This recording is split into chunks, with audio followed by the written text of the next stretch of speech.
Hello. I am here today to attempt to do the last 10 book tag. The last 10 books tag? I think I said that? I have no idea. Anyway, I say attempt because I have a very obnoxious little dog here who I think lost something under the couch and desperately wants me to get it for her, but I'm busy right now. So if you hear whining, that's just her. I was tagged by Amrita from the channel Amrita by the Book like months ago. A lot of months ago. And I'm finally getting around to it right now. Ari, come here. And, God, you are distracting. Come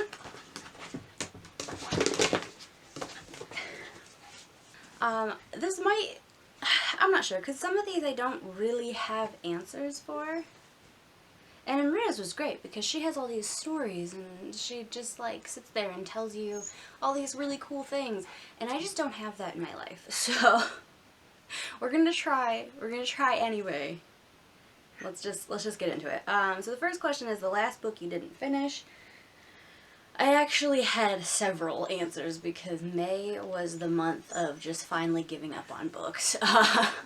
But the very last one was Alat's Away by Darcy Little Badger.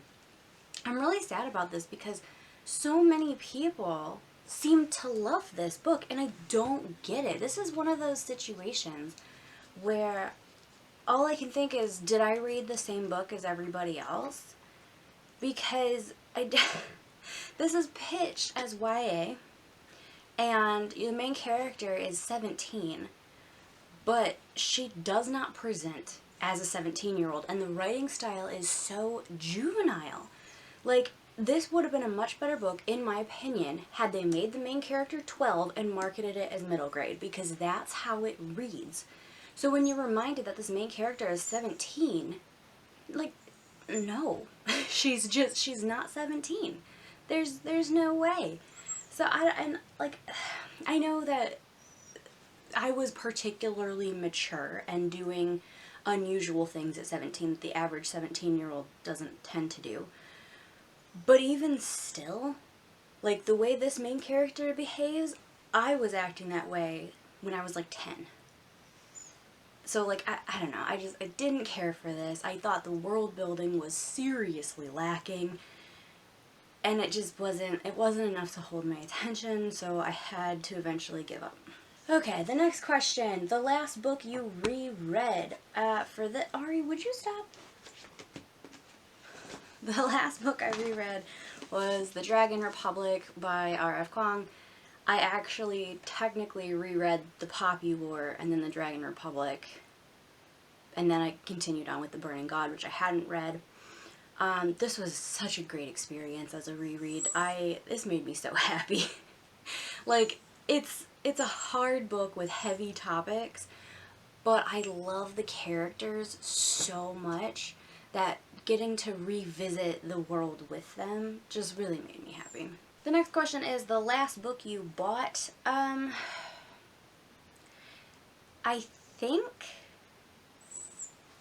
it was Avidly Reads Guilty Pleasures by Ariel Zabrak, but I'm trying to remember now. It might have also been Madam by Phoebe Wynne. I can't remember when I purchased them. They might have even been the same day, I'm not sure. But yeah, one of those two. The last book you said you read but didn't. So I don't do this. I don't know that I've ever felt the need to say I've read something if I haven't. Usually I'll be pretty honest, and even if like I started it and didn't finish, I'll just say that. And then, like, textbooks, obviously, I don't really read, but I don't think I ever really claim to read them either. I don't know. That's a weird one for me. Question 5. The last book you wrote in the margins of. Definitely something nonfiction, but I'm not sure off the top of my head what book that would be. I know I did in The Dead Are Arising, which is the biography of Malcolm X by Les Payne. Hey! Calm down. What do you want? No, I'm not helping you right now. Don't throw things under the couch then.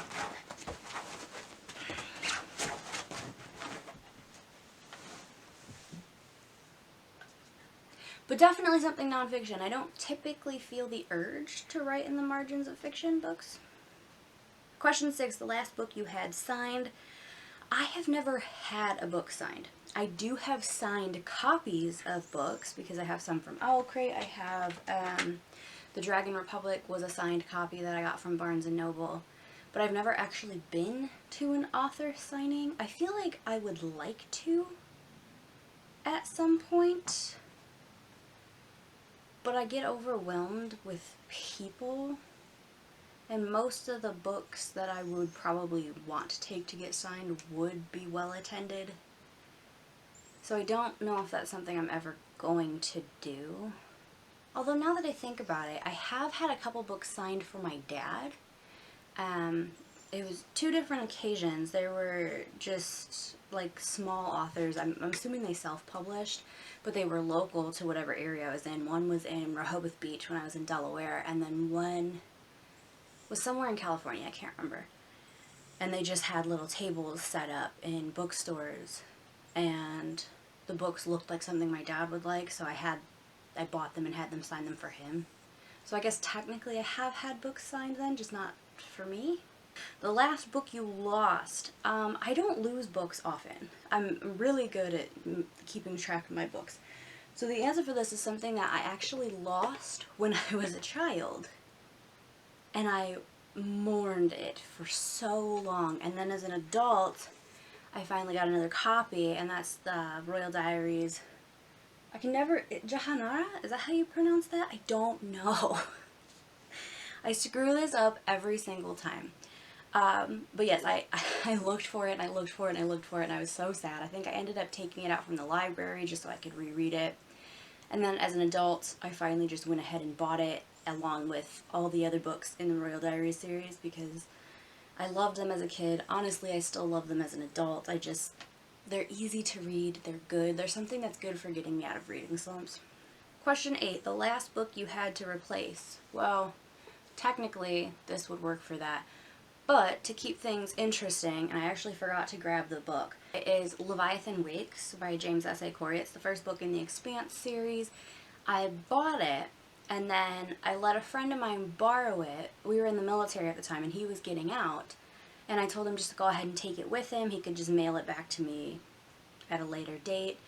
But then I found a signed copy at Barnes & Noble that was in the clearance section. And so I just picked that up, and I never even bothered to ask for the book back. So I guess technically I had to replace it, but I didn't have to replace it. I chose to replace it. I don't know. Take that as you will. Question 9. The last book you had an argument over. Okay, so I don't really argue over books. The last... okay. I've actually taken this video down now because it was stressing me out. I didn't even want to look at my comments anymore because of the things people were leaving for me on it. My review of The Tattooist of Auschwitz, I hated that book. But people in the comment section want to argue with me all the time. And typically I would just ignore it because I don't care. But this one day, I was feeling rather fractious, and I responded, and the person responded back, and pretty much kept telling me why I was wrong. And then I asked if this was just a case of they really liked the book and were mad that I didn't, and was told that they've actually never read the book. And I was like, then why are you here? How are you going to tell me I'm wrong if you haven't even read the book? So that, I guess, was kind of an argument, but yeah, I couldn't anymore. I just had to take it down because every time I got comments, like I saw a comment come through, I was too stressed out to even read it because people were getting nasty. So I couldn't handle the stress anymore. The final question is the last book you couldn't get a hold of, and so typically I can get a hold of any books because Americans are just very fortunate like that. We don't tend to have that much problem getting a hold of things. It's very much a privilege thing. I am aware of that. However, I do have one book that I had a really hard time getting hold of, and that was Nzinga.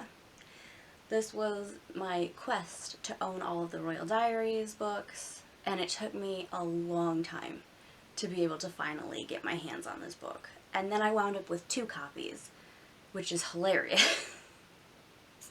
So I donated one to the library and I kept the other one. But yeah, so that was funny because I got it in the mail and I was like, it feels like there's 2 books in here. And I opened it up and sure enough there were 2 copies. And I don't know if I just added it to my cart twice or if they messed up at the distribution center. But anyway, I ended up with 2 copies of a book that I couldn't find for the longest time. And that is the last 10 books tag. That was a lot of fun. I actually had more to say than I had initially thought I would, which is cool. Because sometimes I'll film these tag videos and then I just don't post them because they feel boring to me. It feels like I didn't answer most of the questions, or if I did, it was like a one-word response. So it's nice that I actually could sit down and had things to add to like create a conversation. I'm not going to tag anybody because honestly I don't like tagging people. I just feel like I'm putting undue stress on people. I don't know. And then I never know who's done what because no matter how hard I try, I can never keep up with booktube videos. I just can't. I'm sorry. I'm the worst. Anyway, let me know all your thoughts in the comments below. If you want to do this video or if you have done this video, let me know. I'll go check it out for sure. If you don't have a channel but you have answers to some of these questions that you think are interesting, go ahead and leave them in the comments and we can chat about them there. Thank you for watching. I hope to see you soon. Bye.